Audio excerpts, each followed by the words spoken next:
салом тамошобинони азиз ва инак боз барномаи шаҳри солими манзури шумо азизон мегардад ва имрӯз дар барномаи навбатӣ мо оиди бемории дил барои шумо маълумот хоҳем дод.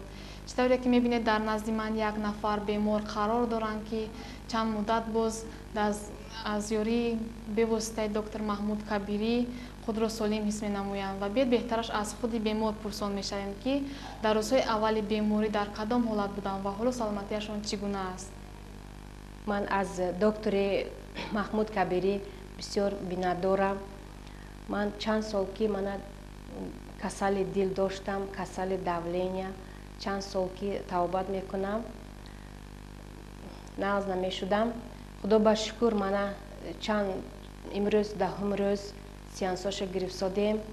خدا من ناز حس میکنم، دلم ناز شد، داولینم نرمالزوات شد. خدا با شکر من از دکتر می‌ندارم. واقعا هم دکتر کبیری کمکی خود را به دردمندان دریغ نمی‌دارند و بیاید بهترش از خود دکتر پرسان می‌شویم که با شخصانی با بیماری دل گرفتار گشته چگونه یاری رسانده می‌توانند. دل وابستگی سخت از معاینه سری انسان دارد. اگر ما بینیم که بسیار تاثیرات عظیم اولین درجه معاینه سر به پوست دارد و بیماری های پوست با واسطه تفاوت ما بسیار خوب و تیز صحت می شوند. این نشان داده آن است که پوست حجمش کلان است و میدانش در معاینه سر زیاد است و دویم عضوی که تاثیرات سخت عظیم معاینه سر به او دارد این دل است. و متاسفانه در مفهوم قلب و مفهوم دل مردم ما کمی چگیل شدن در فهمیشاتش، چون که قلب این کار عمومی معاینه سر است و دل این عضوی که خون را به تمام بدن پیش می‌برد. ولی چرا این آدمان دل را همچون احساس قبول میکنند؟ از حساب اون که وابستگی سخت به احساس دارد و هنگامی که در معاینه سر داروهای حاصل میشوند تاثیراتش به کار دل رسانده میشود. از همین حساب تفاوت دل با واسطه تاثیرات‌های سخنی، تاثیرات‌های نوری در تفاوت ما بسیار آسان است، چون که ما میتوانیم که با معاینه سر تاثیر رسانیم و از آن به فعالیت خود دل مثبت تاثیر رسانده شود و کار دل معتدل شود. البته در حالتی که بیماری‌های دل بیماری‌های فونکسیونالی هستند و اگر که بیماری‌های دل بیماری‌های ارگانیکی باشند در نتیجه مثلا ویرانشوی کلپن‌های دل یا که خود ساخت دل اگر آسیب دیده باشد، البته در اینجا متخصصان ساحه کاردیولوژی فعالیت میکنند. به هر حال بعد گذراندن مثلا جراحی هایی که در دل گذرانده می شود برای برقرار کنی مثلا کلپن ها یا دیوار های دل، باز لازم میاد که چنین بیماران با ما مراجعت کنند تا آنکه ما آنها را روحاً برقرار سازیم و سلامتی آنها را باز از جهت فکری برابر کنیم. با عقیده شما بیماری دل را به احساس آدم وابسته گفتن ممکن است؟ وابستگی سخت کار دل به احساس آدم دارد. وقتی که آدم احساس منفی و مثبت میکند در معاینه راست داروهای حاصل میشن، مثلا با مانند ادرنالین یا نورادرنالین که اینها فعالیت دل را میتیزانند یا که سست میکنند. پس حالت روانی انسان به فعالیت دل بسیار تاثیرات عظیمی دارد.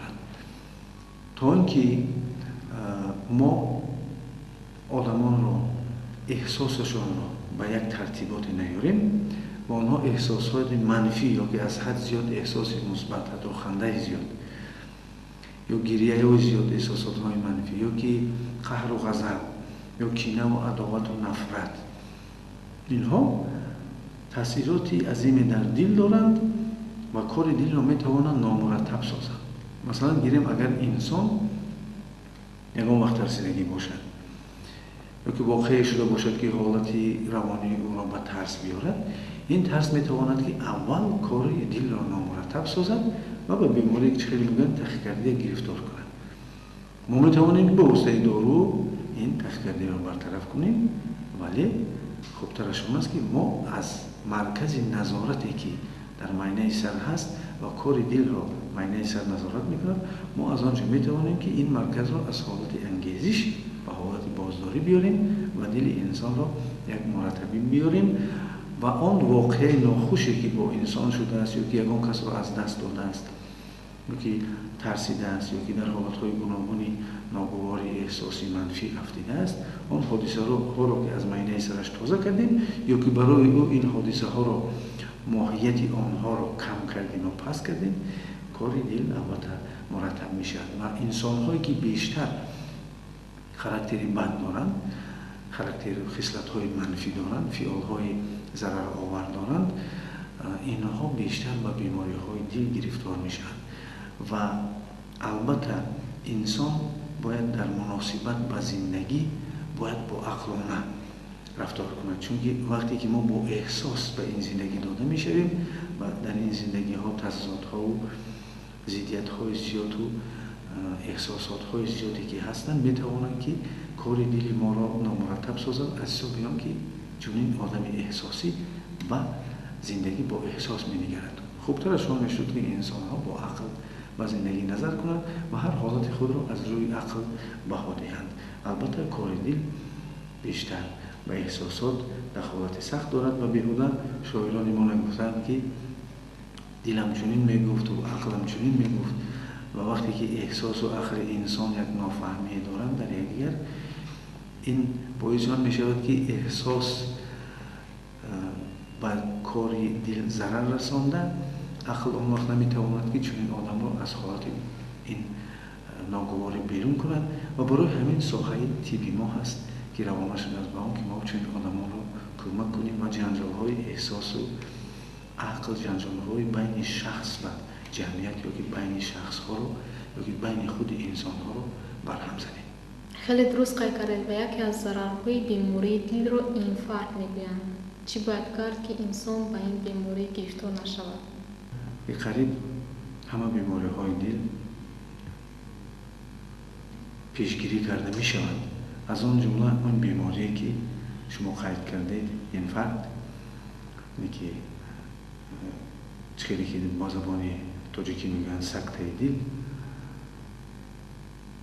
البته ما چیزی قید کردیم احساسات با انسان تاثیراتی عظیم دارد، از آن جمله با کار دل او و انسان اول حالت‌هایی که یک نامرتبی، یک دردهای ناراحت کننده در قفس سینه خود حس می‌کند و این هنوز حالا در دیوارها، در ساخت دل تاثیر نرسانده است، ولی این نشان داده آن است که میتواند که اگر پیشگیری نکنیم میتواند به این بیماری بیارد.